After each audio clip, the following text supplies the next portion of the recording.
Good evening, everyone. As the president of the University of Delaware, it is my privilege and great honor to welcome all of you, along with my wife, Eleni, to tonight's presidential lecture. For this very special treat this evening, we want to welcome Bebe Coker as our speaker this evening. She's truly an inspiring and transformational figure in our community. So we're eager to hear about her personal and professional experiences for more than 50 years of community service, focusing on public education, race, equity, and Black history as American history.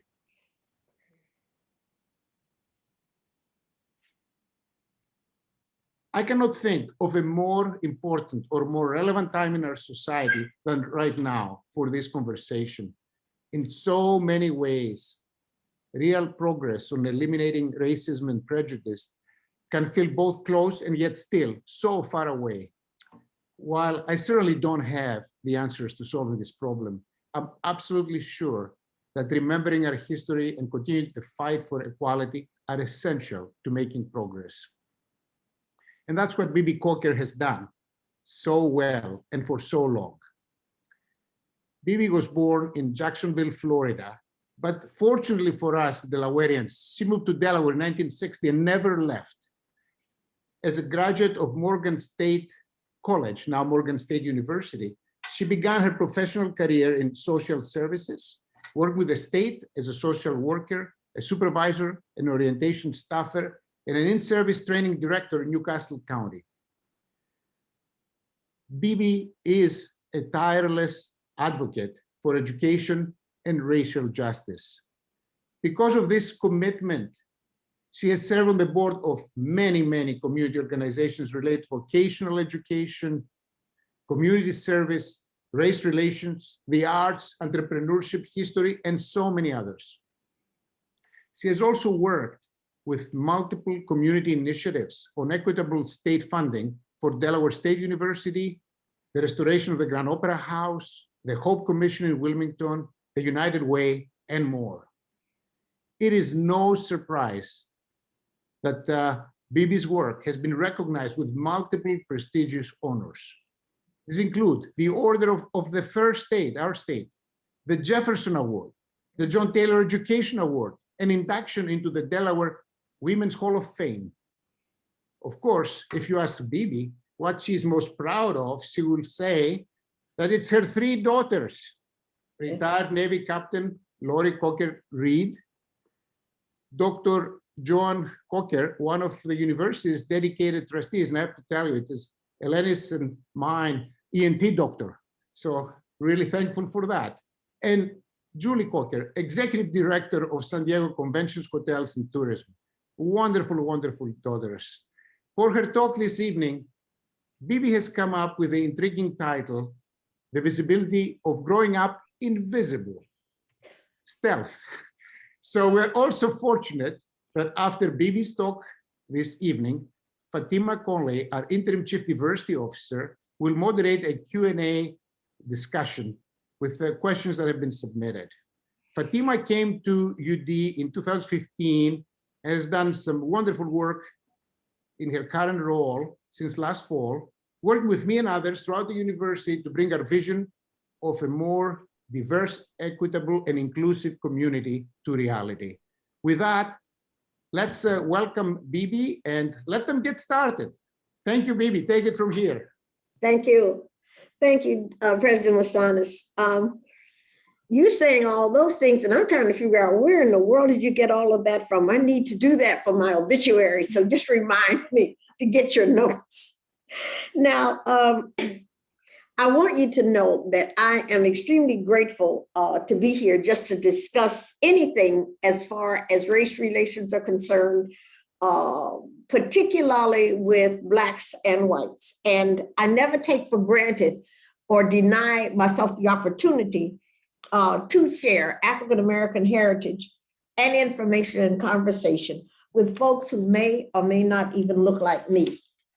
I'm really of the experienced opinion that talking with each other in open and honest discussion is foundational to our growing to know and understand the reality of all humanity.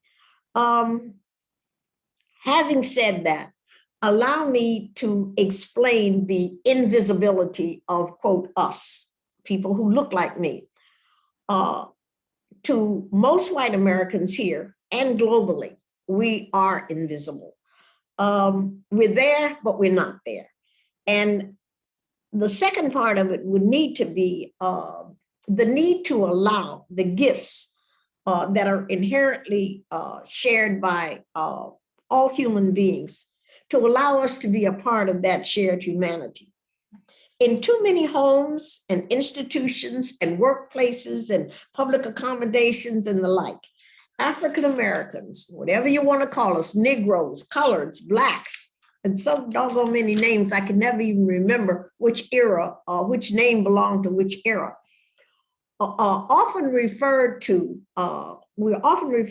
in terms like, quote, those people, or some of them are, or you know how they are, or do any of them know, or do any of them live in this neighborhood?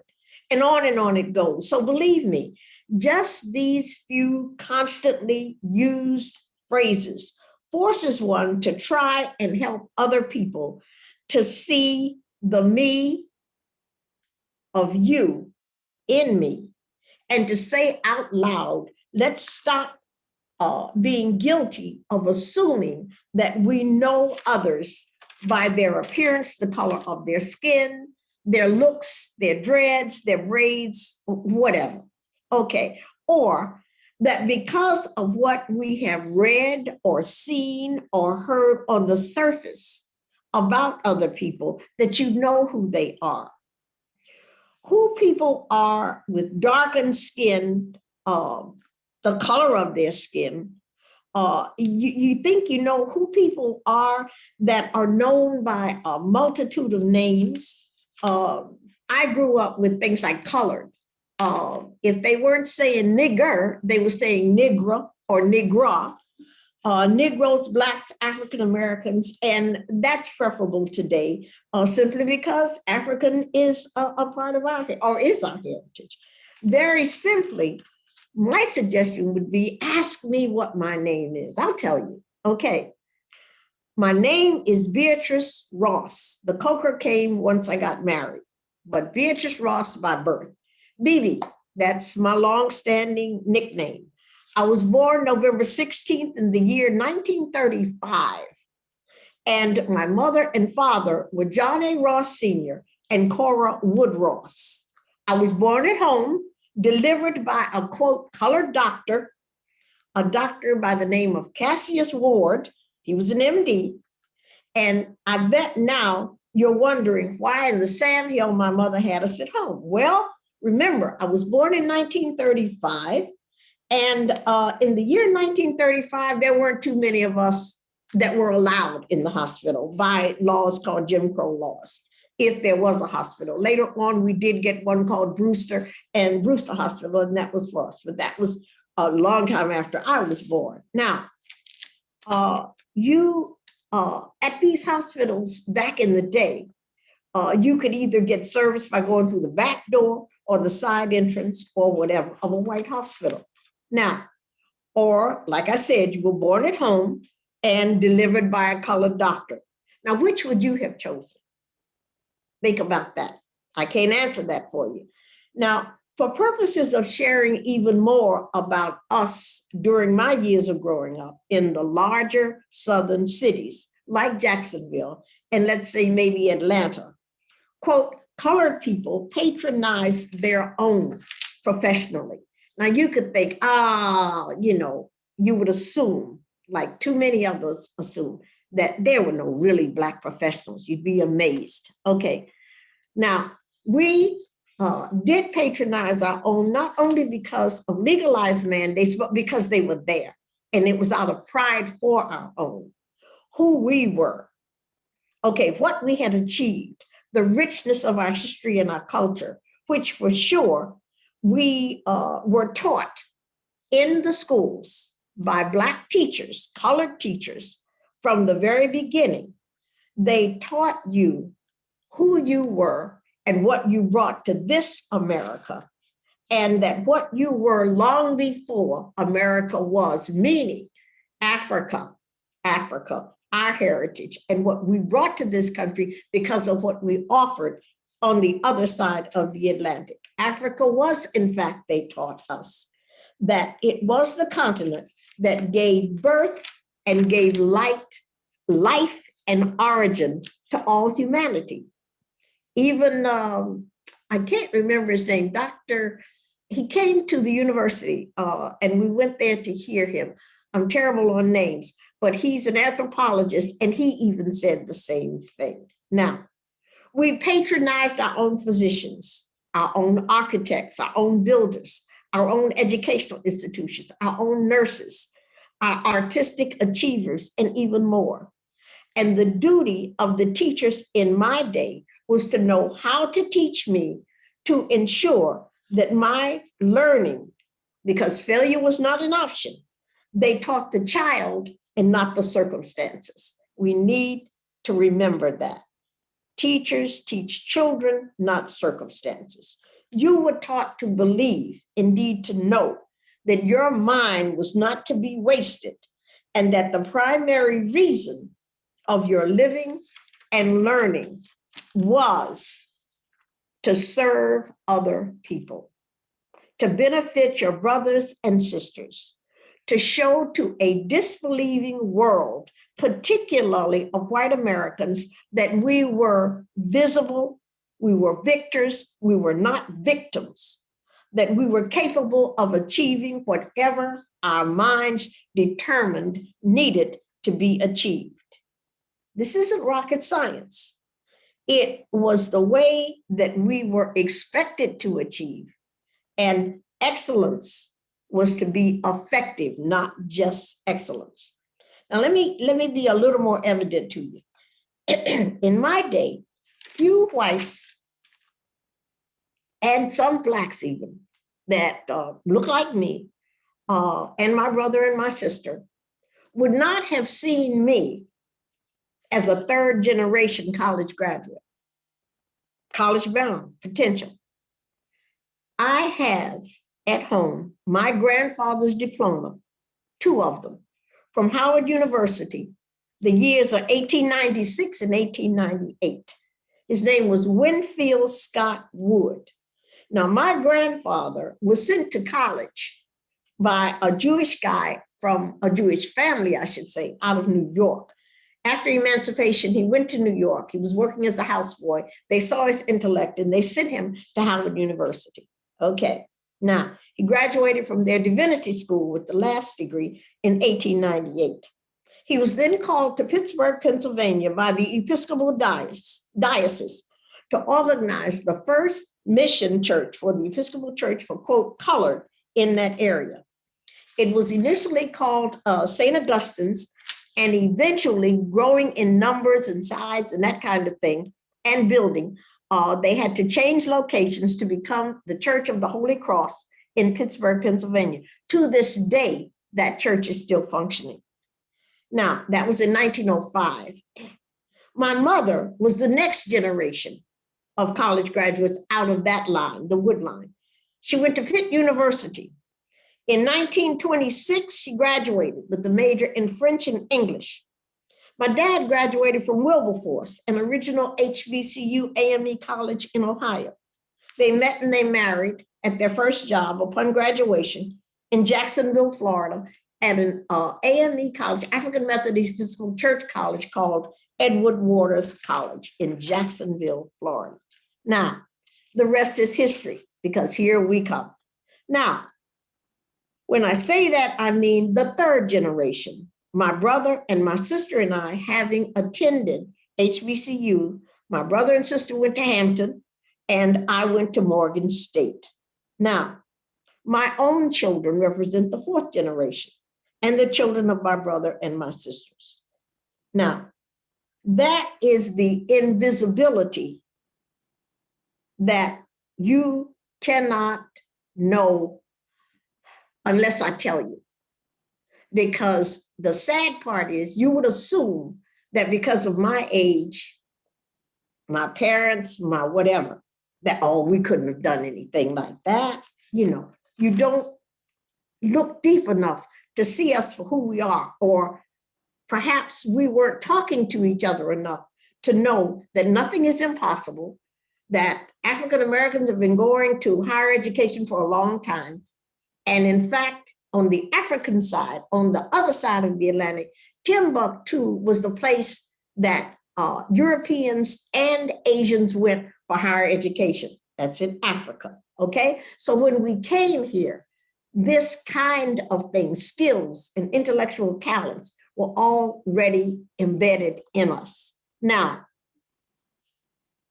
for whatever reason, there are persons that either deliberately don't see us, don't want to see us, don't want to see us in any way, or understand that we can just be, okay? Now, have you ever wondered how or why African Americans have thrived, survived and thrived under such harshness like Jim Crow legislation, slavery, and all that kind of stuff, Black codes, socially defined hatred? For myself and my family, survival has been propelled by the depth and beauty of self-definition. I know who I am. I do not ask you for your opinion or for your definition about who I am or what I can become. And I was raised to not only believe, but to know that who I am by any definition, my own definition, is quite enough. It's sufficient. It's good enough.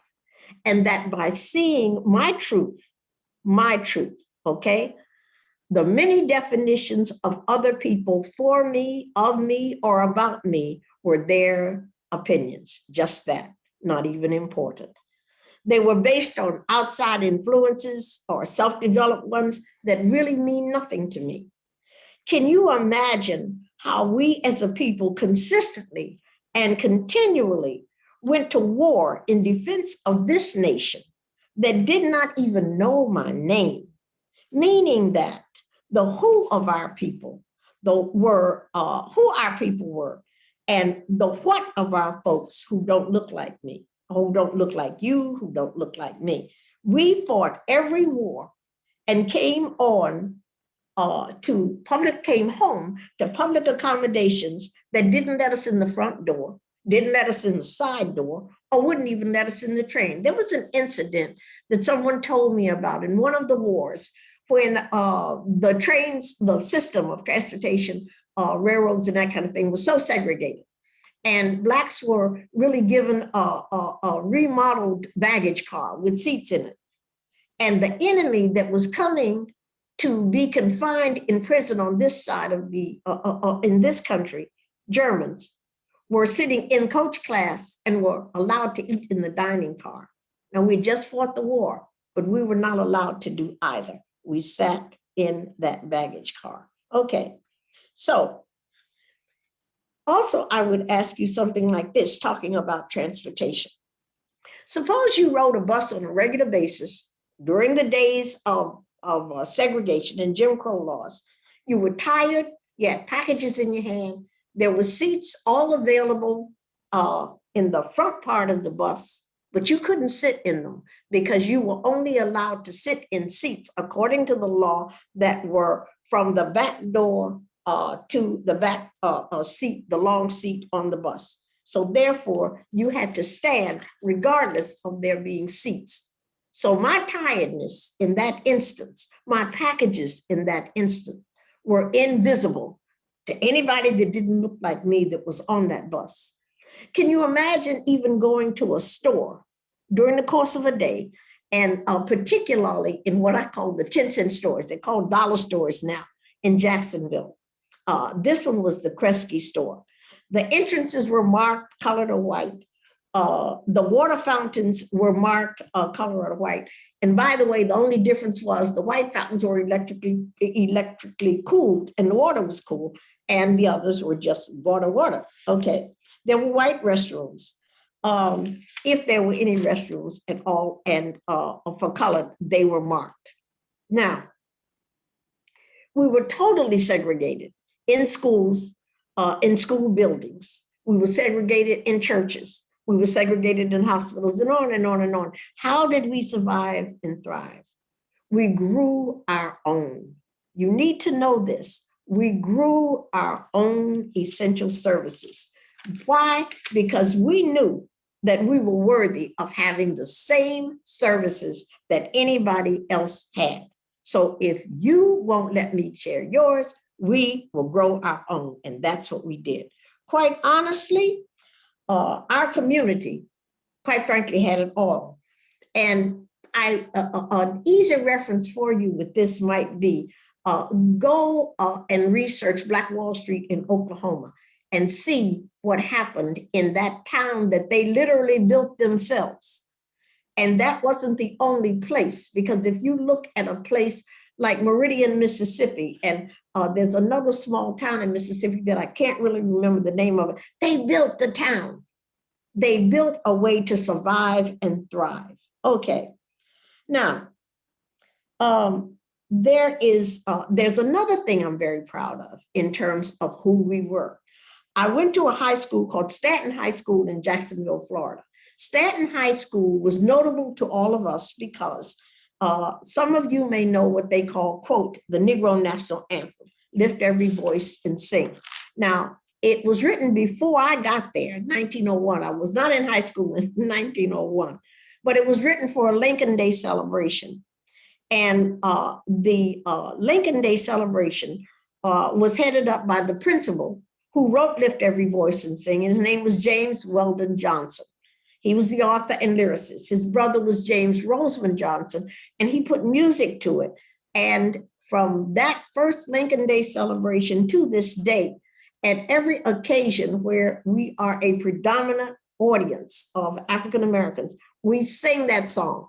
When I was growing up, we sang every verse for every event and every program. And the words are so meaningful. I said that for a reason, because that kind of music, that kind of inspiration, those kinds of poetry and prose and movement were also very encouraging to us and to my parents for us to keep on keeping on to show our humanity to the world. Now, I want to tell you too that the pride that we had in our high school was notable. I can remember marching in a parade. Now, this is weird, but you can look it up for yourself. We were the last contingent in the parade. But in the South, parades are big deals. Okay. We had a marvelous band. We had great drill team. We had majorettes and all that kind of stuff. We were the last contingent. Do you know the contingent just in front of us was the Ku Klux Klan? At that time, the Klan, before they outlawed them in Jacksonville, they weren't outlawed, face it y'all, until the late 50s in Jacksonville, Florida. They would march. They were a civic organization. Those with the hoods, with the white hoods, marched in the back. The leaders in the front with the red, green, and yellow on took the hoods off, but they were a civic organization, so they marched. Now, I hadn't thought about it until I grew up, but I realized that we were the last contingent. They were second to last. That kind of gave us hope, gives me hope, because now that I think about it, because that tells me that they were not approved by everybody in that area. They wouldn't have been second to last had they been.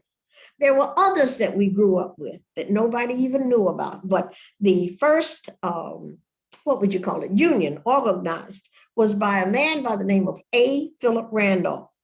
I knew him, or my family knew him. He sponsored the Pullman Car Porters Union. That was the first one. And it was because they weren't getting paid and a lot of other stuff with the railroad. And it was successful. The Pullman Car Porters are still, of course, in effect. And they called themselves, I think, the A. Philip Randolph Union now. Okay, they were the sleeping car porters, they called him. He lived and grew up in Jacksonville, Florida.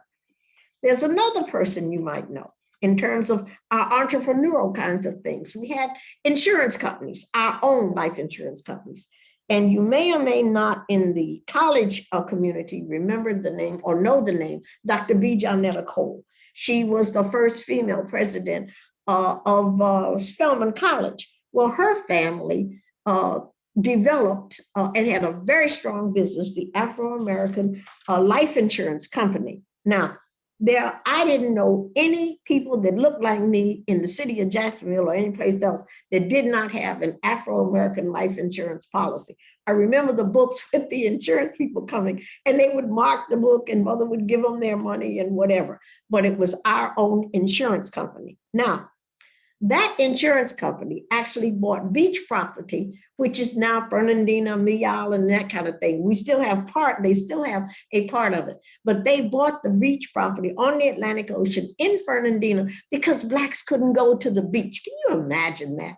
You had a day that you could go. I think it was either Friday or Sunday. I can't remember which, but there was a day, but they bought all of this property so that we could have the Afro-American beach that we would be able to go and enjoy like everybody else.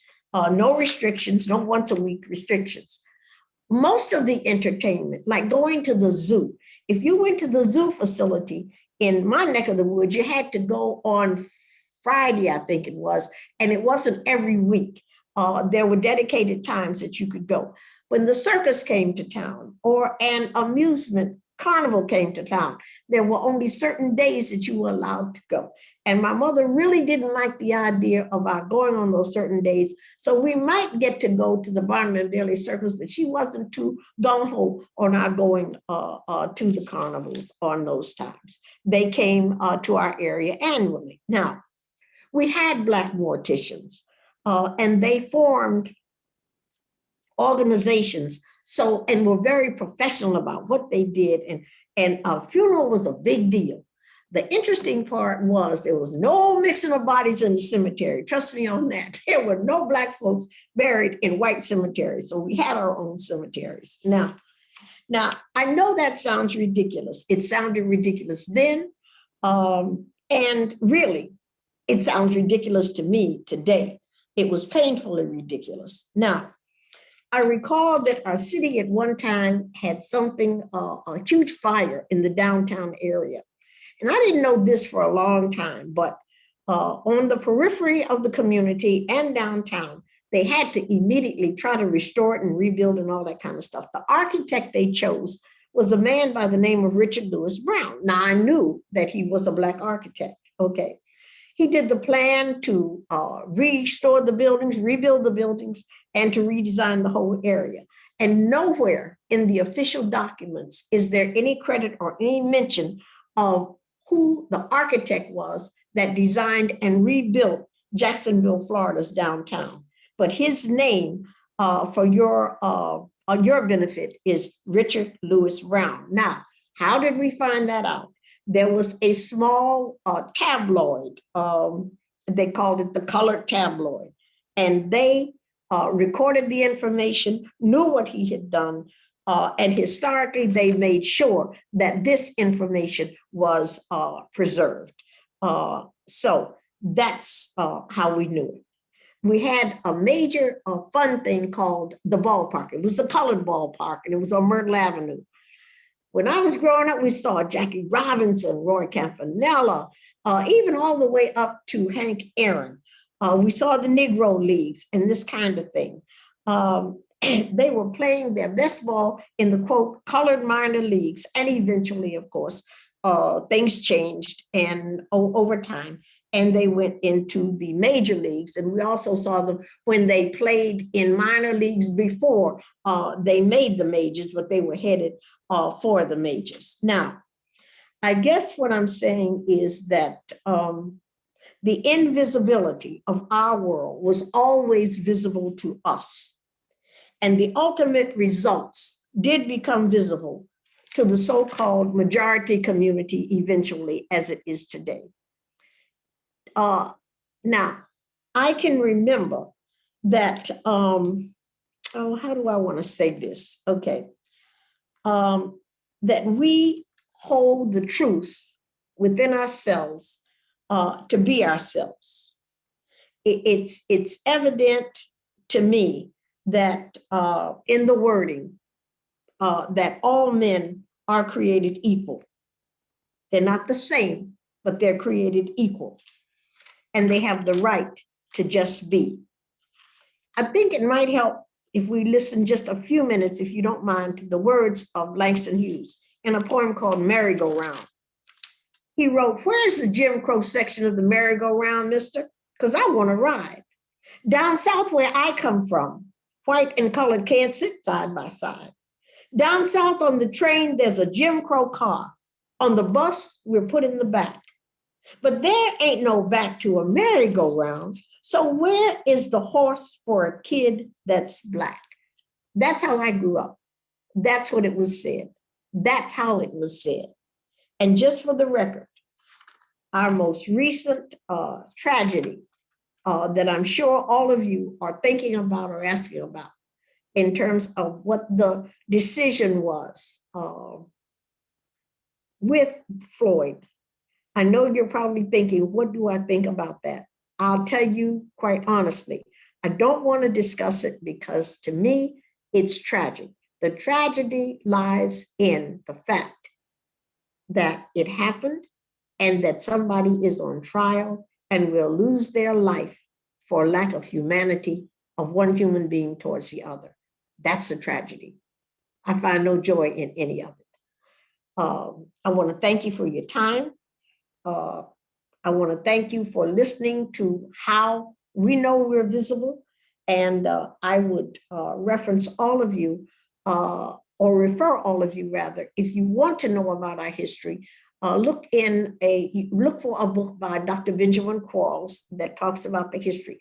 The new books that are coming out do talk about circumstances and situations and that kind of thing. But if you really want to know the history in terms of the African influence, the oldest ethnic group other than Indians on this side of the Atlantic, I would suggest that you really look for the historical text written by people like Dr. Benjamin Quarles. I thank you for your time. Thank you for that, Bebe. I am humbled to be in your presence and ask you questions because you're an icon. You know how I feel about you and all things amazing that you do. So we had some really great questions come in. I will try to answer, ask as many as possible given time. So I'll jump right in. Obviously, Black people are still invisible in many spaces in America. And you talk about teaching the student and not the circumstance. So what advice do you have for those teachers and professors educating students, particularly Black students, who may feel invisible, whether it's in elementary school, middle school, high school, or on a college campus? Wow, that's a hard question. It's not a hard question, but it's a hard question to hear you ask. I'm working with a very small group right now that has to do, of course, with advocating for educational change. And I will tell you that a lot of the responsibility lies on us as a community, Black and white, for what we have not done. And I'm going to tell you what we haven't done. What we have done, I should say. We have allowed the profession of teaching to be relegated to an oh, by the way, profession. That's ridiculous. It's dangerous, and you can see the results. To me, to my way of thinking, there is no more honorable and no higher profession than that of teaching. We don't treat it like we should. And the sad part is we forget one thing that's really important. Think about this. Okay, Fatima, your child will go to school 5 days a week, 7 hours a day, 12 years of their life and their lives, and they will be supposedly, hopefully taught by a teacher. Duh. Now, if that's not important, I don't know what is. To my way of thinking, part of the, part of the solution is for this community, the whole world, of course, the whole United States, but I can only worry about the Delaware community, is to come together and recognize the fact that teachers are pivotal. They are educational engineers, and as such, should be trained as such and compensated as such. A teacher, and that's not to knock a union. I'm not knocking people. I'm not knocking laborers or anything else, but teachers are professional. They belong in an association. They are an elite corps. We need to decide who goes into teaching with a proper assessment, and we need to decide who is going to be in that classroom with our teachers until we raise the standards ourselves as to who is teaching and what is being taught, and prioritize the learning of our children and not the circumstances. Teach the child, not the circumstances. We're going to be in the same boat that we are now. You have to change the foundation. And that's where we are with what we're trying to do. Well, there's that. There's a lot in that. Thank you. Intellectual engineers, I will be using that every chance I get to talk about how we need to uplift the teaching profession, because you're absolutely right about that when you think about the system being broken, right? Yes. So another question was, what made you stay so strong and persevere? Obviously, this talk has showed us how you have tenacity and grit like no other.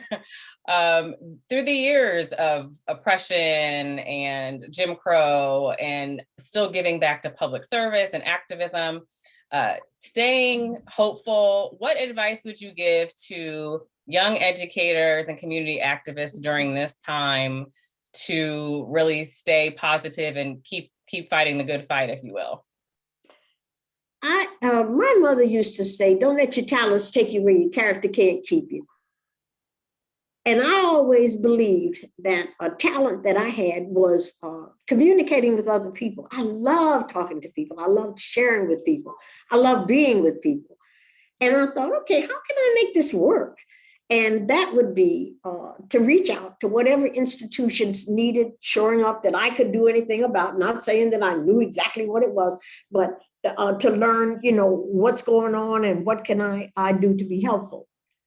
The business of strength with me comes through knowing who you are, defining yourself for yourself, not allowing anybody else's definition to come in to decide for you who you're going to be on any given day of the week. And the head of the whole thing, quite honestly, is my faith in God. And he has not let me go yet, even when I wanted to. I see. He's keeping you close. That is for sure. Oh, yeah. To our benefit, for sure. Thank you for that. So I probably got 5 or 6 different iterations of this question. Many are interested in hearing your perspective on UD's challenges with equity, both past and present, and interested in what you perceive as the barriers to progress and change on our campus. Wow. I guess that not the easiest, but the best way to answer that would be to look at what your policies and practices are. And that would be the stuff that's on paper. And then fold the paper up and decide that you're not going to just memorize it. You're not going to just talk about it. You're not going to just read it and give it away as a brochure and a book to get students in. But you are going to encourage yourself, your staff, the students that are there, every level of staff, to understand that everybody has the right to literacy. Everybody has the right to learn. Everybody has the right to just be.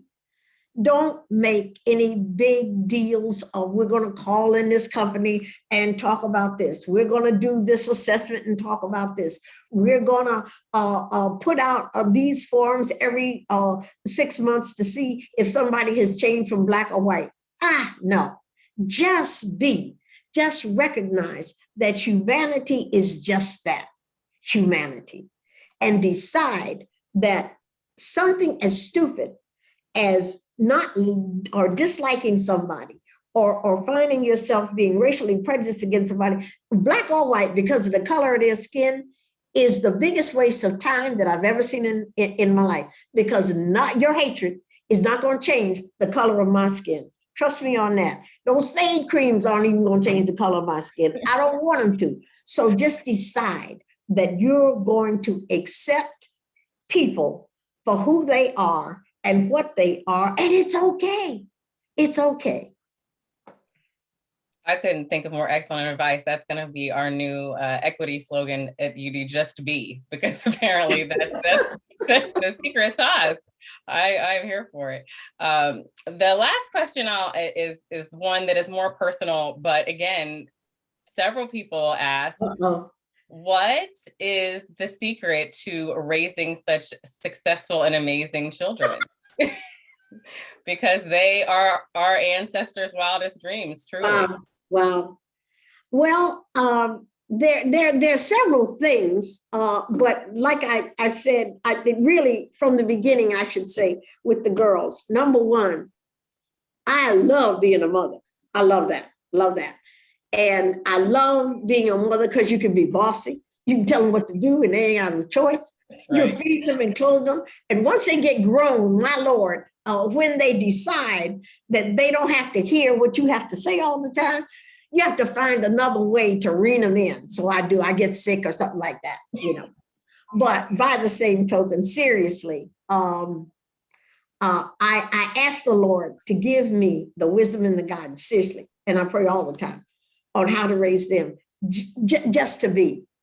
I can't, there are a lot of things I don't accept, and I should. There are a lot of things I haven't done that I should, but I'm blessed because they accept me, flaws and all, and we just keep on going from there. They actually are my best friends, to tell you the truth. We tell each other stuff that nobody knows about, and that's not a mother-daughter. That's friendship kind of thing. And they also take pride in who they are. Yes. I never told Laurie to go into nursing. Laurie started going to Riverside Hospital to volunteer when she was 14 years old. Next thing I know, she wanted to go into nursing. I never told Joan about medicine. Joan went into fame, and I didn't know whether she was going to be an engineer or science or what.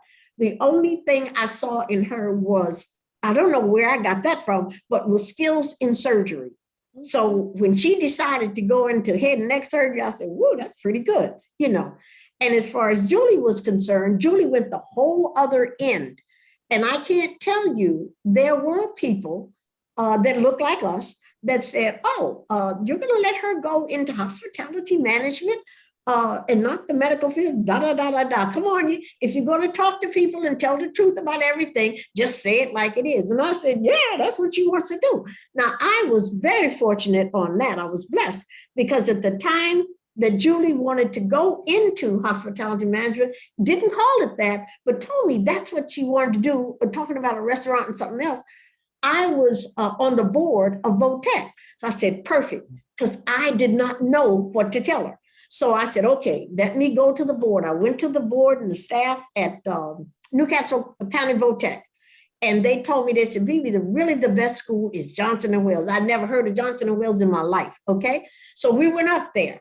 But I wasn't about to tell Julie, oh, no, this is not a profession. You can't do this, that, and the other. That's a bunch of stuff.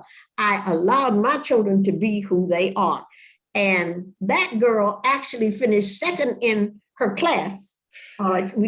She could have gone 2 years, but we wanted to go 4 years because if you look like me, you got to be twice as good. So she finished the 4 years. She graduated second in her class and never even told us that she was graduating with high honors. Okay? Julie has not been out of work one day since she graduated in whatever that year was, not one day. And when she was running Philadelphia, it was very hard for her to decide to go to San Diego, but she wanted to stretch her wings and try her wings. So now she is running there, hopefully their tourism, hotel and whatever, and they are working to come back. So it's a challenge for her and she's so excited about it to meet this challenge and to see if she can help them to regrow themselves. And we're all looking forward to it. We're all looking forward to going out there and staying in one of the hotels on her. Yes, that's right, on her dime this time, right? Oh, yeah. Very good. Well, I want to thank you for the social justice advice, the education advice, the parental advice. You truly are Black excellence on display. Wow, and thank the you. Community applauds you and loves you, as you know. So at this time, I will turn it back over to Dr. Assanis. Thank you so much. Thank you so much, Beatrice, Bebe Ross Coker. What an inspiring lecture and wonderful discussion. It was really fantastic to have you two ladies together, but thank you. Bebe, especially you should know, you are a human dynamo, a ball of fire. And anytime you feel like coming and teach at the university, just give me a call. With a lot of openings, a lot of people are retiring, we need some young blood. So you know what, Dr. Assanis, I enjoy teaching or facilitating classes with the Lifelong Learning Center for the university on Pennsylvania Avenue. I can't wait to get back. We've done legalized racism, race relations. I love it. I've had a good time. I've done about 3 sessions. Yeah, I love it. Hey, our hearts were touched. I know I speak for Eleni, right? I mean, it was a wonderful lecture. Thank you. We were just inspired, and we also know that so many members of our community were riveted by your talk. So, wow. Fatima, thank you for doing such an excellent job for handling the questions. Thank you for having me.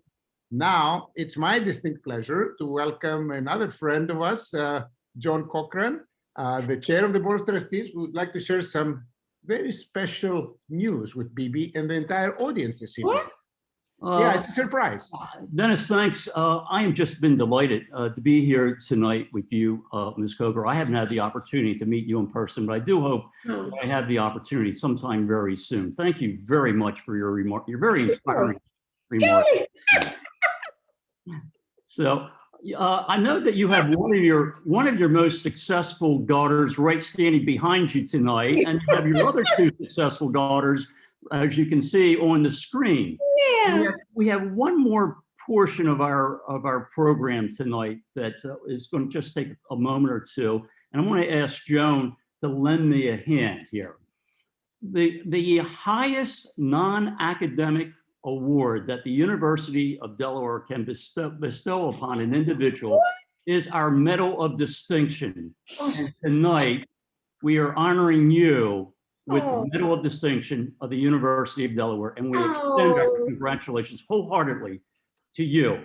So congratulations, and I can tell you over 300 people right Thank now you. are applauding this recognition Oh, for you. this is so nice. Thank you. Let me tell you this, the medal recognizes individuals who have made Wow. humanitarian, cultural, intellectual, or scientific contributions to society, who have achieved noteworthy professional success, who have given significant service to the university in our community, in our state, and our region. Wow. And in recognition of your many accomplishments, ranging from issues of social justice and education reform to community-based theater and the arts, I am delighted to present you with the Medal of Distinction. And Joe, I know you've already bestowed the medal, Great. and we have a framed resolution from the Board of Trustees recognizing this award to you. And we extend our heartworthy congratulations to you. All the best. Thank you. Thank you. Thank you. Wow. Now, we do, Ah, unfortunately, we can't do this in person. And that was really our charge. We would have loved to have been able to have all of us gathered this evening to give you this very special recognition. But we do hope that sometime soon in the future, we can get together and celebrate in person. And we extend our very best to you and to your family. Dennis, I'll give it back to you. thank you so much. John, can I keep this on until we meet? Absolutely. This Thank you is so so much. great. Hey, Bebe, we are really so proud to have you join the ranks of the Thank esteemed you. awardees of the Medal of Distinction. You should know that you brought a tear in our eyes, and I know we did the same, in your eyes, and so we're really touched. And so this is our honor. It is really our honor to bestow this medal to you. It's so great for our community, and we look forward to celebrating in person. I don't know if you remember, but last time we dinner together, you came to our house with your 3 daughters. That's right. That's right. And That's we need to do it anytime. We need to do another dinner. We will repeat it. So Eleni will cook Greek lamb, if you like. That's right. Oh, I love lamb. Oh, I do. I do. Thank you. So it'd be wonderful. And really, we are grateful for the opportunity to learn from you this evening. Oh, Thank you for being with us. Thank you for being such a wonderful friend. Thank you, Joan, for being a wonderful trustee and for all your help with the surprise and for not spilling the beans, before. Joan, thank you That very was much. difficult, where to hide it in the couch and all that good stuff. A lot of engineering, intellectual engineering. And many thanks to Fatima for leading the Q&A. oh, thank you. Thank you all. Beautiful. Good Thank night you. And congratulations. and stay safe. Thank Thank you. Thank you so Thank much. you. Thank you, everyone. for your- Congratulations, Mom. Congratulations. Congratulations, Mom. Thanks, proud. Corey. Love you. Welcome. Love you. too. Wow. Love you guys. Yeah. Thank you. Thank Thank you so you, much. everyone. So Bye-bye. nice.